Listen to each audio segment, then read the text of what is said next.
Hello, Celine, and welcome to a brand new episode of SHS Today. First, Caitlin Gray showcases students with careers. Next, Rain Douglas opens the cover on the making of the yearbook. And lastly, we hear from Jackson Stahl and Rory Zeller about the people who make and serve your lunches. All this and more on the March 20th edition of SHS Today.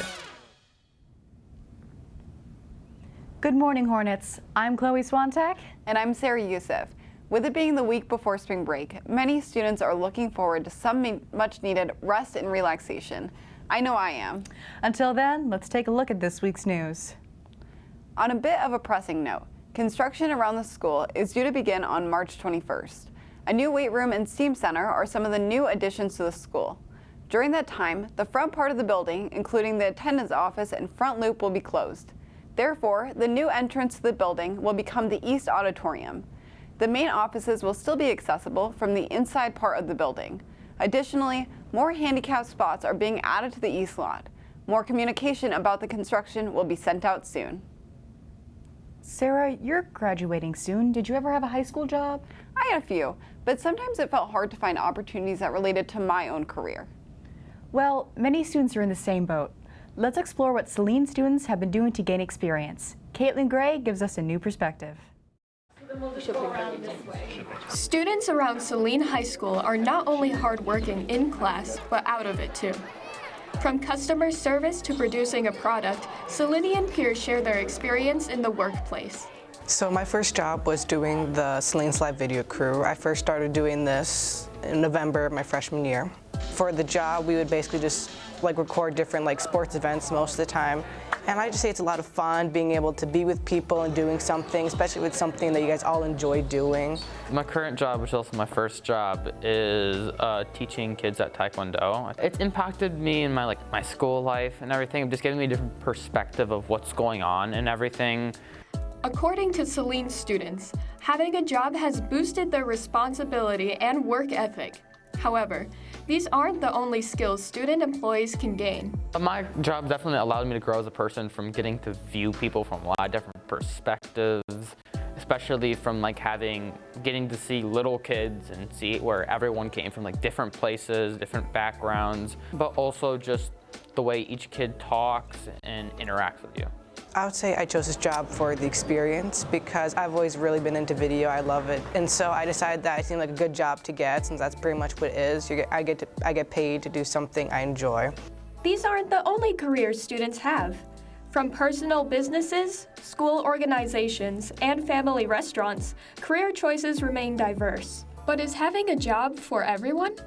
I think having a job is definitely, it's not for everyone, but it definitely can help you learn a lot of work-life balance of what to do for school and when to do it. It gives you that practice of having a job, working and making money and that type of stuff and dealing with that, so I think it's good. There are numerous opportunities for introductory level jobs that build important skills for our young adult lives. I'm Caitlin Gray. Back to you in the studio. Having a job in high school can not only teach you valuable skills for the workforce, but it can also connect you with places around town. Speaking of places around town, McPherson Local, which opened in 2017, is closing its doors at the end of this month. Thank you for 6 wonderful years selling handmade Michigan goods, and good luck on any future endeavors. The last day of business is March 30th. We encourage you to visit and support this local business while you still can. Yearbook is a 3-trimester class that is open to juniors and seniors. Recently, there have been many applicants looking forward to taking the class. However, people don't necessarily know what goes on behind the scenes. Rain Douglas shows us the spread. High school is a time to make many memories, and years later we look back at the yearbook to help us cherish those memories.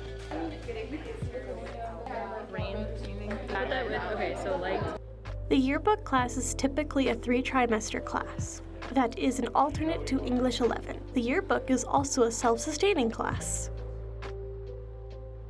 We're also a business, so we don't receive any student activities funds other than the money we generate from sponsorships from businesses in the local community and also from the sales of the books themselves. Students take this class to learn many different skills, like learning to manage time, keeping organized, and improving the skills that they have already learned. A lot of the time with Yearbook, you have to come up with your own ideas, you have to get your own interviews, and I think that really expands your creative outlook on writing and even just communicating with other people. So I definitely think that Yearbook has allowed me to improve my creative writing. The Yearbook is very special to more than just the staff working on it. It is also important to the people that read it. It's capturing those moments. Hopefully when people open the book, they're pleased with the way it looks, and eventually when they do some reading, they're pleased with the way it's written. But the most important thing is for 20 and 30 years down the road, did we capture enough of the student body to feel good about the book? Did we capture enough of what was unique to this year and this student body? The Yearbook class has many different people all working hard together to make a book that will remain for years to come. I'm Rain Douglas, now back to the studio. Yearbooks allow students to look back on memories now and years down the line. It's so important to keep track of those memories. If you haven't already, make sure you buy a yearbook while you still can. Quantity is limited and is only available while supplies last. The yearbook captures many moments throughout the year, but there is always more that goes on that students don't necessarily know. Jackson Stahl gives us a behind-the-counter look at what the lunch staff does throughout the day. Every day during the lunch period, there's a team of people working hard to prepare your food who are often overlooked members of the Saline staff. However, the lunch staff is still an essential part of running the school. Here at SHS Today, we strive to recognize their work of feeding over 1,500 people every day. I have worked for the school district for 28, I think, years is where I'm at so far. There is no 2 days alike. Normally, at first, I'm doing breakfast and making sure alternative, because we feed alternative high school as well. And then the rest of the time is just working on paperwork and ordering. So it's making sure we have all the stuff that we need for the kids. So it's time consuming, but fun, you know. Despite her incredible work ethic, there are still some concerns that should be addressed. I know that lunches are free, breakfast is free, and lunches are free, but we have to account for everything that we serve. We have to get reimbursed from the government for all of those free things in order for us to have the money to buy more to feed the kids. So some of them think that they can just take it and walk out, and that's not the way it works. The importance of Nadine and other members of her team cannot be overstated. Reporting for SHS Today, I'm Jackson Stahl. Back to you in the studio. The lunch staff works very hard for many students every day, whether it's serving lunches or working at the checkout line. We would like to thank the lunch staff for all that they do for our school. That wraps up the show. Hang in there for our last 2 days before break. I'm Chloe Swantek. And I'm Sarah Yousif. Be sure to follow @Saline on Instagram and YouTube for show updates and behind-the-scenes content. Tune in after spring break for a Dude Let's Try It on the Art Department, a facility feature, and a Nerd News. Have a great break, Hornets!